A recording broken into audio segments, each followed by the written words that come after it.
Hello dear student, तो हम लोग इस चैप्टर के जेई मेंस में आए हुए क्वेश्चन सॉल्व कर रहे हैं। ओके, तो देखो इस क्वेश्चन के अंदर हम लोगों को क्या दिया हुआ है। The mean age of 25 teachers in a school is 40 years. 40 years ऐसा कुछ दिया हुआ है। कितने टीचर्स हैं? 25 टीचर। तो अगर 25 टीचर हैं तो मतलब x1 एज मान रहा हूँ मैं पहले टीचर की, x2 एज मान रहा हूँ मैं दूसरे टीचर की। इस तरीके से ये कहाँ तक x25 तक है। सभी टीचर्स की एज का एडिशन अगर हम करें और 25 से डिवाइड कर देंगे तो एवरेज आएगा, जो कि दिया हुआ है 40 ईयर्स। इसका मतलब समीशन xi जो कि x1 plus x2 plus dash dash dash x25 तक की वैल्यू है, तो वो हमारे पास कितनी आई 40 इंटू 25। तो 4 इंटू 25 होता है 100, तो ये हो गया हम लोगों का 1000। ठीक है, पहली लाइन से हमें ये समझ में आया।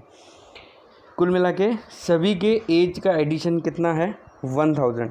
एज इंडिविजुअली हम लोगों को सभी की नहीं पता, बट सभी के एज का जो एडिशन है वो कितना है 1000। उसको एवरेज और नंबर ऑफ़ टीचर से मल्टीप्लाई करने पे ये हम लोगों को वैल्यू आई, या फिर तुम इसको बोल सकते हो ये समीशन xi है। ये क्या है? Summation xi। अब आगे क्या हुआ है? A teacher retired at the age of 60 years and a new teacher is appointed in his place. Okay, एक 60 ईयर्स का जो टीचर है वो रिटायर्ड हो गया है और उसकी जगह कोई दूसरा टीचर आया है।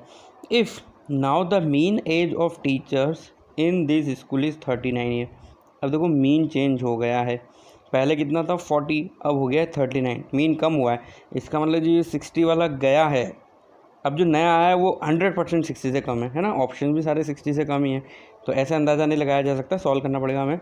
Then the age in years of the new appointed teacher is. अब हमें नए टीचर की एज फाइंड करनी यहाँ पे है। ओके, तो देखो 39 जो है वो नया मीन है। तो अगर मैं तुमसे बोलूँ कि न्यू समीशन xi, तो न्यू समीशन xi का मतलब क्या होगा? पहले क्या था, वो जो रिटायर्ड टीचर है 60 एज वाला, उसकी एज और जो नया अपॉइंट हुआ है उसकी एज जो गया है, उसमें गया मतलब कौन सा है 60 वाला, तो 60 वाले को हम लोगों को मार दे। समीशन xi का मतलब पहले होगा क्या, देखो x1 plus x2 plus x3 dash dash dash dash dash.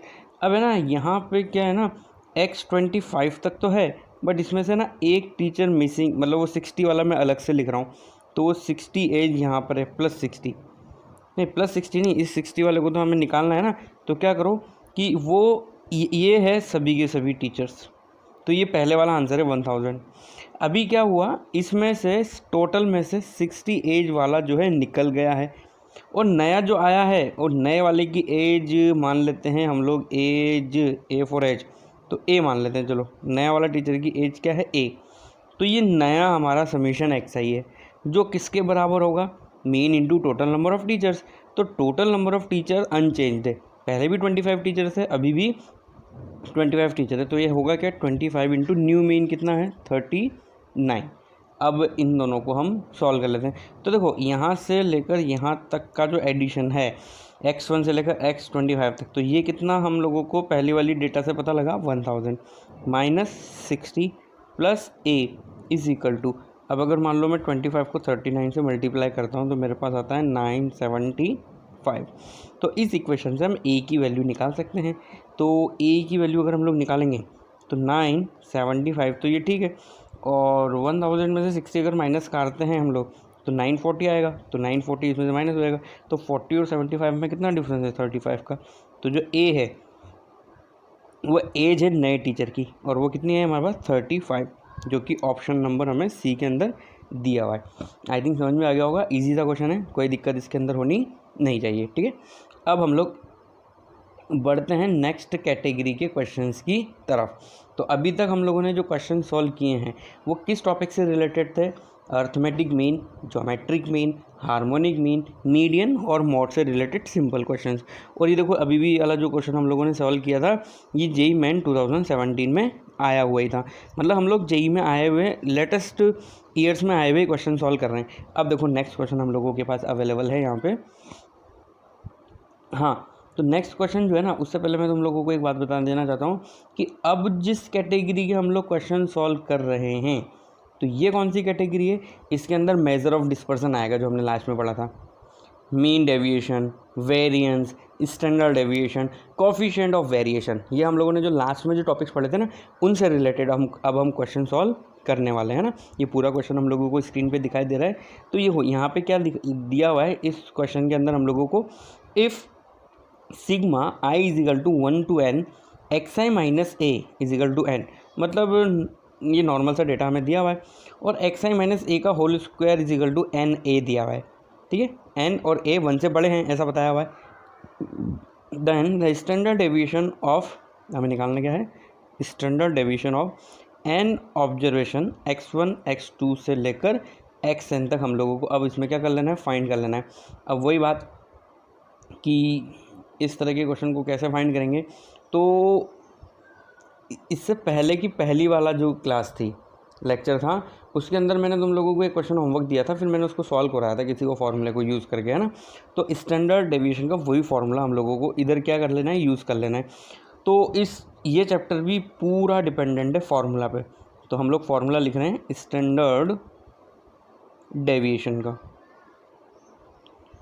Standard deviation.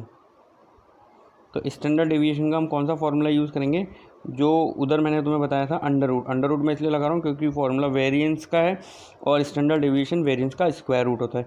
तो वो क्या था, sigma I is equal to 1 to n x I minus ए का whole square divide by N minus sigma X I minus A divide by N का whole square. तो अगर ये data हमें डायरेक्ट दिए हैं तो इस फॉर्मूले में हम इनको यूज़ कर सकते हैं, ठीक है। तो इस फॉर्मूले के अंदर अब देखो यहाँ पे एक और बात हमें दी है, एन और है ग्रेटर देन 1 है, ओके। तो कोई दिक्कत नहीं। तो यहाँ पे अगर हम लोग ये वैल्यू यूज़ करते हैं तो क्या क्या वैल्यू हम लोग यहाँ पे रखेंगे, ये तो दिया हुआ है हमें n a divide by n, फॉर्मूले में ही है, माइनस, और ये कितना दिया हुआ है, ये हमें दिया हुआ है एन। तो ये हो गया हमारा सिंपली एन अपॉन एन का होल स्क्वायर। तो एन से एन कट गया तो ये 1 हो गया, और यहाँ पे एन से एन कट के ये ए हो गया। तो हमारा आंसर कितना है, अंडर रूट ए माइनस 1, ओके।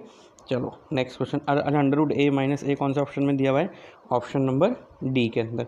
तो फॉर्मूला याद रखो और क्वेश्चन सॉल्व कर लो, फॉर्मूला याद रखो और क्वेश्चन सॉल्व कर लो, इस तरीके से है। चलो ये भी बिल्कुल लेटेस्ट सितंबर 5 सितंबर 2020 फर्स्ट शिफ्ट में आया हुआ क्वेश्चन है ना। ये वो पेपर है सितंबर में जो पोस्टपोन्ड होके हुआ था, मतलब जब ये 2020 के अंदर जो लॉकडाउन लगा था ना, तो साल में 2 बार एग्ज़ाम होना फिक्स हुए थे, जनवरी और अप्रैल। तो जनवरी वाला अटैम्प्ट तो हो गया था क्योंकि उस टाइम पे कोरोना आया नहीं था, फिर मार्च में कोरोना आया तो अप्रैल वाला शिफ्ट हुआ पहले जुलाई में, फिर जुलाई वाला शिफ्ट हुआ सितंबर में। तो ऐसे 2 बार शिफ्ट हुआ ना, तो क्या हुआ कि फर्स्ट टाइम जब पोस्टपोन हुआ ना, तो बच्चों को ऐसा लगा कि हमें बहुत टाइम मिलेगा पढ़ने के लिए, तो कोई बात नहीं हमारी तैयारी हो जाएगी। तो उन्होंने क्या, तैयारी साइड में रख दी, कुछ बच्चों ने, है ना, कुछ बच्चों ने तैयारी साइड में रख दी, जबकि कुछ कंटिन्यूसली प्रिपरेशन कर रहे थे। तो हुआ क्या, जैसे ही गैप आया 10-15 दिन का, तो उसके बाद क्या है, फिर ऐसा लगने लगा कि नेक्स्ट टाइम पेपर होगा या नहीं होगा, होगा या नहीं होगा। तो जैसे ही किसी चीज़ में गैप आ जाता है ना, किसी काम के करने में, तो फिर वो गैप है ना वापस से फिल हो नहीं पाता, बहुत मुश्किल से फिल होता है। जैसे कि मान लो तुम जिम जा रहे हो कंटिन्यू 2 महीने 3 महीने जिम जा रहे हो, अब जिम बंद हो गई, तुम जा नहीं पा रहे हो 10 दिन 15 दिन, तो होगा क्या, बाद में जब तुम जाओगे ना तो तुम्हें आलस आएगा जाने में। वैसे ही पढ़ाई के साथ होता है। तो ऐसा हुआ काफ़ी सारे स्टूडेंट्स के साथ, वापस तैयारी नहीं हो पाई। और जो लोग तैयारी कर रहे थे ना, उनके साथ देखो क्या हुआ, जुलाई में पेपर होना था, अप्रैल वाला पोस्टपोन्ड हुआ, जुलाई में पेपर होने वाला था। अब जुलाई आते आते तैयारी कर रहे थे जो बच्चे कि चलो टाइम मिल गया तैयारी कर लो, फिर जुलाई में ऐसे न्यूज़ आई कि अभी वापस पोस्टपोन्ड हो गया, अब सितंबर में होगा। तो 2 बार पोस्टपोन्ड हुआ ना, तो सितंबर में भी जब एग्ज़ाम आने वाला था ना, तो सबको ऐसा लग रहा था पोस्टपोन्ड हो जाएगा, क्योंकि उन्होंने तैयारी की नहीं थी। 2 बार पोस्टपोन्ड हो गया, उन्हें ऐसा लग रहा था पोस्टपोन्ड होता रहेगा, फिर एकदम से पेपर आ गया। तो हमें क्या करना है, जब भी पोस्टपोन हो, कुछ भी हो, हमें कंटिन्यूसली तैयारी करनी है, क्योंकि जेई ऐसा है, इसके अंदर तुम कितने भी क्वेश्चन सॉल्व कर सकते हो, कितने भी अलग अलग बुक्स सॉल्व कर सकते हो। आर.डी. शर्मा कंप्लीट होगी तुम्हारी तो तुम सिंगेज सॉल्व करना स्टार्ट कर दो। मीन्स कोई मटेरियल है तुम्हारे पास, वो खत्म हो गया तो तुम मुझसे मांग सकते हो। जैसे कि यही चैप्टर है, इसी के तुम लोगों को जेई में आए हुए और क्वेश्चन सर्च करने चाहिए खुद, अगर नहीं मिलते तो मुझसे पूछो, बट एटलीस्ट सॉल्व करते रहो। ठीक है, तो चलो टॉपिक पे आ जाते हैं, वापस से क्वेश्चन सॉल्व करते हैं। यहाँ पे क्या दिया हुआ है हमें, the mean and variance of 7 observation. तो एन क्या है यहाँ पे 7, मतलब 7 तो क्या है, ऑब्जर्वेशंस है, और उनका मीन कितना कितना है, 8 है और 16 है। मीन है 8 और वेरियंस है 16 रेस्पेक्टिवली। इफ़ 5 ऑब्जर्वेशन आ रहे हैं, तो 5 ऑब्जर्वेशन यहाँ पे दिए हुए हैं, then the absolute difference of the remaining 2 observation. तो जो रिमेनिंग 2 ऑब्जर्वेशन है उनकी वैल्यू हमें यहाँ पे फाइंड करनी है। एक बार वो वैल्यू फाइंड हो जाएगी तो उनका डिफरेंस हम फाइंड कर लेंगे। तो x1 x2 मान लो, या फिर x और y मान लो ऑब्जर्वेशंस की वैल्यू, है ना। तो देखो सबसे पहले हमें जो दिया हुआ है x बार, वो कितना दिया हुआ है, मीन दिया है 8, और वेरियंस की वैल्यू कितनी दी हुई है, 16 दी हुई है। और ऑब्जर्वेशन जो है, ऑब्जर्वेशन वो क्या क्या है, x1 है, x2 है, ऐसे कितने हैं, x7 है, जिसमें से हमें 1 2 3 4 5 डेटा के बारे में पता है। तो चलो सबसे पहले हम लोग x बार निकालने का फॉर्मूला यूज़ करते हैं। तो इसको निकालने का अगर हम फॉर्मूला यूज़ करेंगे तो यहाँ पे क्या होगा, चलो x1 x2 को अननोन मान लेते हैं ना। तो x1 प्लस x2 हमें नहीं पता, बाकी सब पता है। वो क्या क्या है, 2 है, 4 है, 10 है, 12 है और 14 है। और ये ऑब्जर्वेशन है कितने, 7 है। और x बार तो हमें दिया हुआ है ना 8, तो 8 यहाँ पे अगर हम लिखते हैं तो 8 इंटू 7 हो जाएगा। तो 8 इंटू 7 और माइनस इन सब का टोटल। तो अगर हम ये देखते हैं तो इससे हम लोगों के पास एक इक्वेशन आएगी, x1 plus x2 is equal to 14। इसको हम बोल देते हैं इक्वेशन नंबर फर्स्ट। अब हम दूसरा जो इन्फॉर्मेशन है, अब उसको यूज़ करने का हमारा टाइम आ गया है। देखो दूसरी इन्फॉर्मेशन हमें क्या दी हुई है, सिग्मा स्क्वायर मतलब स्टैंडर्ड डिवीजन का स्क्वायर मतलब वेरिएंस। उसका फॉर्मूला क्या होता है, समीशन एक्स आई का square upon N minus x bar का होल स्क्वायर। ओके, अब ये दिया हुआ है, ये कितना है, 16 दिया हुआ है। अब ये वैल्यू यहाँ पे यूज़ की जाए तो हम इसको क्या लिख सकते हैं, समीशन एक्स आई का स्क्वायर का मतलब है 2 का स्क्वायर प्लस 4 का स्क्वायर प्लस 10 का स्क्वायर प्लस 12 का स्क्वायर प्लस 14 का स्क्वायर प्लस x1 का स्क्वायर प्लस x2 का स्क्वायर, है ना।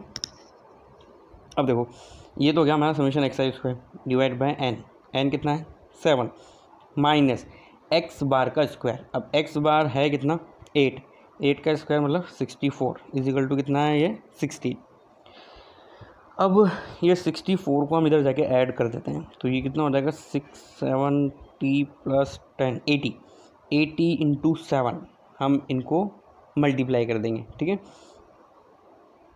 क्लियर। और यहाँ पे जितना भी स्क्वायर आएगा इन सबको इधर जाके अगर हम माइनस करेंगे तो हम लोगों के पास अब आएगी दूसरी इक्वेशन, x1 का स्क्वायर प्लस x2 का स्क्वायर इज इक्वल टू 100। अब हम लोगों के पास दो इक्वेशन आ चुकी है, equation number first and equation number second. अब इन दोनों का यूज़ करके हमें जो है कैलकुलेशन करनी है, और जो कैलकुलेशन है वो उस कैलकुलेशन से हमें x1 और x2 की वैल्यू निकालनी है। ओके, तो एक काम करते हैं हम लोग, इक्वेशन नंबर अगर मैं इसका स्क्वायर कर दूँ तो कैसा रहेगा, इक्वेशन नंबर फर्स्ट का स्क्वायर कर देते हैं हम। चलो इक्वेशन नंबर फर्स्ट का स्क्वायर कर देते हैं। तो ये इक्वेशन कैसी दिखेगी हमें, x1 का स्क्वायर प्लस x2 का square plus 2x1 x2 is equal to 14 का स्क्वायर। अब है ना x1 square plus x2 square की वैल्यू हमें यहाँ से पता है 100, वो हम 100 यहाँ पे यूज़ कर सकते हैं। तो 100 को हम 14 का स्क्वायर क्योंकि 196 होता है उसमें से माइनस करेंगे तो 96, और 96 में 2 का डिवाइड कर देंगे तो हमें यहाँ से x1 इंटू x2 की वैल्यू मिल जाएगी, और वो कितनी मिली 48। अभी इक्वेशन नंबर 3 है।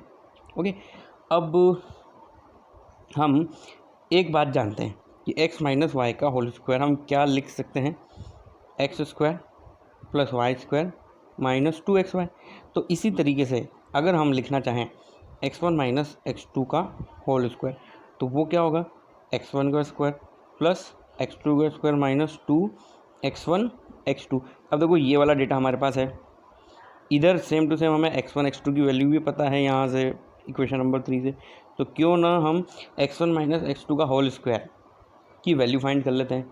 तो x1 माइनस x2 का होल स्क्वायर फाइंड करते हैं। देखो तो सबसे पहले x1 प्लस x2 का स्क्वायर, तो ये कितना है 100, माइनस 2x1 x2, तो ये हमारे पास 96 है, तो ये आया 4। इसका मतलब x1 माइनस x2 का होल स्क्वायर अगर हमारे पास 4 आया है तो हम स्क्वायर रूट करेंगे तो x1 माइनस x2 का मॉड इज इक्वल टू हम वैल्यू निकाल सकते हैं, और वो कितनी आ जाएगी, 2 आ जाएगी। क्लियर, तो ये क्वेश्चन भी हो गया और आंसर हमारा कितना आया 2। तो ये क्वेश्चन भी न्यूमेरिकली टाइप के क्वेश्चन के अंदर पूछा जा सकता है। क्लियर, कोई डाउट है तो व्हाट्सएप कर सकते हो तुम लोग मुझे। अब नेक्स्ट क्वेश्चन सॉल्व करते हैं। देखो क्या दिया हुआ है, if the mean and standard deviation of data 3, 5, 7 A, B are 5 and 2, मतलब मीन जो है x बार वो कितना है 5, और वेरिएंस दिया हुआ है मतलब सिग्मा का स्क्वायर दिया हुआ है वो कितना दिया हुआ है 2। ओके, और जो डेटा है जो ऑब्जर्वेशंस है वो ऑब्जर्वेशन क्या क्या है, 3 है, 5 है, 7 A B, 1 2 3 4 5 डेटा है हमारे पास यहाँ पे ना respectively. Then A and B are the roots of the equation, तो A और B किस इक्वेशन के यहाँ पे रूट्स होंगे वो हमें बताना है। तो जैसा हमने इससे पहले वाले क्वेश्चन के अंदर किया था सेम टू सेम हमें वही काम करना है। सबसे पहले मीन का फॉर्मूला लगाना है, तो मीन जो है x बार वो हमें 5 दिया हुआ है जो कि होता है सभी का एडिशन अपॉन n, तो 3 plus 5 plus 7 plus A plus B, ये टोटल 5 है तो यहाँ पे 5 हो जाएगा। ये 5 इंटू 5 कितना हुआ है 25 में से हम ये माइनस कर देंगे जो कि कितना हो रहा है 8 प्लस 7 15 माइनस हो गया। इसका मतलब A प्लस बी की वैल्यू 10 आ गई हमारे पास। A plus b is equal to कितना आ गया 10। अब ये इक्वेशन नंबर फर्स्ट हो गई। अब इसी तरीके से वेरिएंस सिग्मा x का स्क्वायर वो हमें कितना दिया हुआ है 2, और वो होता कितना है, वेरिएंस का फॉर्मूला क्या होता है समीशन, हम इन सब का स्क्वायर करके डिवाइड बाई, पहला फॉर्मूला लिख देता हूँ मैं, समीशन एक्स आई square upon N minus x bar का होल स्क्वायर, है ना, ये फॉर्मूला ध्यान रखना है तुम लोगों को। तो अगर हम ऐसा लगाएंगे तो ये 3 का स्क्वायर प्लस 5 का स्क्वायर प्लस 7 का स्क्वायर प्लस A का स्क्वायर प्लस B का square divide by 5 minus mean की वैल्यू 5 है तो स्क्वायर कितना हो जाएगा 25 is equal to 4 is given. अब इस इक्वेशन को सॉल्व करेंगे तो यहाँ से हमें A square plus B square की वैल्यू मिल जाएगी जो कि मिलनी चाहिए 62, and this is the equation number 2। तो बिल्कुल लगभग वैसा ही है ये। अब हमें A प्लस बी मिल चुका है और A square plus B square मिल गया, तो A और B से रूट्स वाली इक्वेशन हमें बतानी है। तो जैसे हमें ये एडिशन पता है ना, तो वैसे A इंटू बी भी पता होना चाहिए। तो क्योंकि हम लोग जानते हैं A माइनस बी का होल स्क्वायर लिख सकते हैं हम लोग A square plus B square minus 2AB, तो A माइनस बी का होल स्क्वायर की वैल्यू निकालते हैं। चलो A माइनस बी का whole square is equal to, तो A इसको हम क्या लिख सकते हैं, गिवन डेटा के अकॉर्डिंग अगर हमें ये फाइंड करना ही है तो A माइनस बी के होल स्क्वायर को हम ऐसा भी लिख सकते हैं A प्लस बी का होल स्क्वायर माइनस 2AB, या माइनस 4AB आएगा, minus 4AB, yes minus 4AB। Okay, तो चलो वैसे हम लोगों को करने की ज़रूरत नहीं है, इतना से हम लोग कर लेते हैं कि A माइनस बी का होल स्क्वायर जैसे ऊपर की तरफ हम लोगों ने लिखा है ना, तो वहाँ से हम A इंटू बी की वैल्यू फाइंड कर लेते हैं। ठीक है, तो A माइनस बी का होल स्क्वायर तो हम लोगों को पता यहाँ पे है नहीं, ठीक है, क्योंकि A प्लस बी पता है 10 और A square plus B square पता है।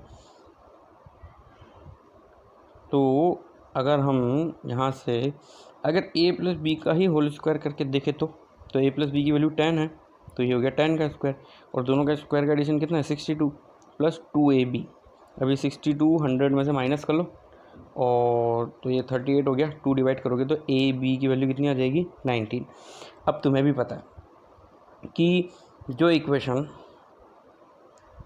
के रूट अल्फ़ा और बीटा होते हैं तो इक्वेशन कैसे लिखते हैं हम, x square minus x into alpha plus beta plus alpha beta is equal to 0। तो हम लोग क्वाड्रेटिक इक्वेशन लिख सकते हैं whose roots are a and b, जैसे अल्फ़ा बीटा है इसी तरीके से। तो हमारी इक्वेशन क्या हो जाएगी, x square minus 10x plus 19 is equal to 0। Okay, simple सा क्वेश्चन है। चलो नेक्स्ट क्वेश्चन की तरफ बढ़ते हैं अब हम लोग आगे।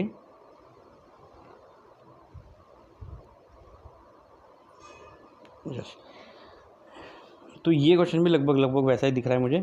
The mean and the variance of 8 observation are 10 and 13.5 respectively. If 6 of this observation are this then the absolute difference of remaining 2 observation is. तो ये क्वेश्चन बिल्कुल वैसा है जो इससे पहले जैसा हम लोगों ने किया था। तो आई थिंक ये क्वेश्चन तुम लोगों को ट्राई कर लेना चाहिए यहाँ पे वीडियो पॉज करके, और फिर नहीं आता है तो ये वापस प्ले करके देख लेना। तो x bar is equal to हम लोग यहाँ पे क्या लिख सकते हैं, 5 प्लस 7 प्लस 10 प्लस जो भी हमें डेटा दिया हुआ है 12 प्लस 14 प्लस 15। अब जो 2 ऑब्जर्वेशन में पता नहीं है उसको एक्स प्लस वाई मान लो, इज डिवाइड बाई टोटल कितने हैं ये 8। तो यहाँ से हम लोगों को सबसे पहले एक्स प्लस वाई की वैल्यू मिलेगी। तो एक्स प्लस वाई यहाँ से हमें मिलना चाहिए 17, है ना। ये एक्स बार अगर तुम सोच रहे हो क्या दिया हुआ है तो वो 10 है, कितना है 10। तो ये 80 हो जाएगा, 8 से मल्टीप्लाई हो गया, और ये जितना भी एडिशन होगा उसको 80 में से माइनस करेंगे तो हमें 17 मिल जाएगा। इसी तरीके से हम लोगों को सिग्मा एक्स का स्क्वायर मतलब वेरिएंस की वैल्यू दी हुई है, और वो वेरिएंस की वैल्यू कितनी है 13.5। अब यहाँ पे वेरिएंस का फॉर्मूला लगा दो, तो ये कितना होगा 5 का स्क्वायर मतलब 25, 7 का स्क्वायर प्लस 10 का स्क्वायर प्लस 12 का स्क्वायर मतलब 144 प्लस 14 का स्क्वायर मतलब 196 प्लस 15 का स्क्वायर मतलब 256 plus x square plus y square divide by क्या एन माइनस एक्स बार का स्क्वायर मतलब 10 का होल स्क्वायर। अब ये बड़ी सी इक्वेशन है, इस इक्वेशन से हम लोग सबसे पहले x square plus y square की वैल्यू निकालेंगे जो आनी चाहिए 169। अब ये इक्वेशन नंबर 2 है। अब हम फर्स्ट एंड सेकंड, ये मैं डायरेक्ट इसलिए सॉल्व कर रहा हूँ क्योंकि ऐसा क्वेश्चन हम पहले सॉल्व कर चुके हैं। तो अगर हम एक्स एंड वाई को सॉल्व करेंगे तो हमें एक्स और वाई की वैल्यू इस तरीके से मिलेगी कुछ 12 और 5, या फिर इसको इंटरचेंज भी कर सकते हैं 5 और 12। यहाँ पे इसने पूछा क्या है एब्सोल्यूट डिफरेंस ऑफ रिमेनिंग 2। तो डिफरेंस क्या है 12 और 5 में, तो 7 का डिफरेंस है, तो ये आ जाएगा हमारा ऑप्शन नंबर डी। ओके, तो दूसरा मतलब नेक्स्ट क्वेश्चन है, यहाँ पे क्या दिया हुआ है if a variance of the following frequency distribution is 50। अब यहाँ पे वेरिएंस फाइंड करना है। तो ये पहले किए हुए क्वेश्चन से थोड़ा सा अलग है, क्यों, क्योंकि यहाँ पे हम लोगों को फ्रीक्वेंसी यूज़ की हुई है, इससे पहले वाले क्वेश्चन के अंदर फ्रीक्वेंसी यूज़ नहीं की हुई थी। तो इस तरह के क्वेश्चन के अंदर हम लोग क्या करते हैं, ये जो क्लास होती है ना इसका मिडिल पॉइंट ले लेते हैं एक्स के लिए। तो मिडिल पॉइंट अगर हम लेंगे तो एक्स आई क्या क्या लेंगे, 10 से 20 के बीच में मिडिल पॉइंट क्या होगा 15, फिर उसके बाद 20 से 30 के बीच में मिडिल पॉइंट क्या होगा 25, 30 से 40 के बीच में मिडिल पॉइंट क्या होगा 35। तो और वही फ्रीक्वेंसी यहाँ पे क्या क्या हम लोगों को दी हुई है 2x2।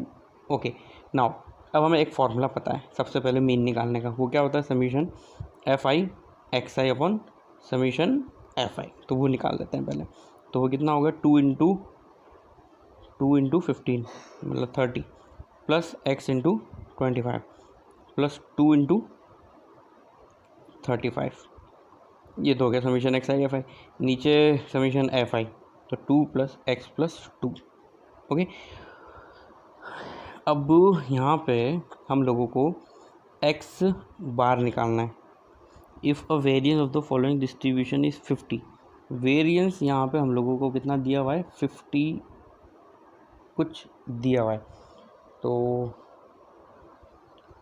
अब यहाँ पे ना एक्स की वैल्यू नहीं पता हमें, एक्स की वैल्यू नहीं पता, फिर भी अगर ऊपर वाली इक्वेशन को अगर मैं सॉल्व करता हूँ, तो अगर हम इस इक्वेशन को सॉल्व करते हैं तो यहाँ पे कितना हो जाएगा, ये 30 plus 70 plus 25 x divide by 4 plus x.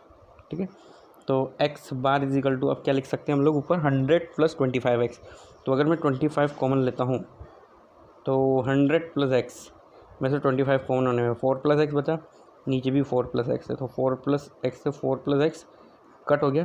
तो इसका मतलब x bar is equal to कितना है 25। चलो अब हम लोग आगे बढ़ते हैं। नेक्स्ट सिग्मा स्क्वायर मतलब स्टैंडर्ड डेविएशन का स्क्वायर वेरिएंस, तो उसका फॉर्मूला क्या होगा summation F I X I का square divide by summation F I मतलब N capital N minus x bar का होल स्क्वायर। अब ये वैल्यूज़ हम लोगों को यहाँ पे यूज़ करनी है। तो ये दिया हुआ है, ये कितना दिया हुआ है 50। अब स्क्वायर करते चलो, तो स्क्वायर करते चलोगे तो सबसे पहले हमारे पास जो डेटा है एफ आई को एक्स आई का स्क्वायर से मल्टीप्लाई करेंगे, तो ये 25 है, इसका स्क्वायर कितना होगा 225 को एफ आई जो कि 2 दिया हुआ है उससे मल्टीप्लाई करोगे, 225 का डबल कितना हो जाएगा 450 प्लस इसी तरीके से 625x plus 2450 divide by n, n मतलब 4 प्लस एक्स है माइनस एक्स बार का स्क्वायर, एक्स बार कितना है 25, तो 25 का स्क्वायर कितना होता है 625। अब इस इक्वेशन को सॉल्व करना है और हमें x की वैल्यू निकालनी है। तो देखो यहाँ पे क्या हो जाएगा, अब ये 625 उधर जाके ऐड हो जाएगा, तो ये तो हो गया 675। अब इनको अगर हम ऐड करते हैं ये दोनों को, तो ये दोनों ऐड होके कितने हो रहे हैं 2900 plus 625x divide by 4 plus x. अब 4 प्लस एक्स को इधर की तरफ मल्टीप्लाई कर दो, तो हमारे पास x की वैल्यू आ जाएगी finally 4। x is equal to कितना आएगा 4 and that will be our final answer. Okay, तो ये है भाई स्टैटिस्टिकल चैप्टर और इससे रिलेटेड क्वेश्चन सिंपल से हैं, हम इन क्वेश्चन को सॉल्व कर सकते हैं और ऐसे ही क्वेश्चन जेई में आते हैं। तो इसी तरह के क्वेश्चंस की हम लोगों को क्या करनी है, प्रैक्टिस करनी है, प्रैक्टिस शीट में से भी और जो यहाँ पे मैंने तुम्हें क्वेश्चन सॉल्व कराए उनको भी। अगर फिर भी कोई डाउट है तो तुम मुझसे पूछ सकते हो। ओके, तो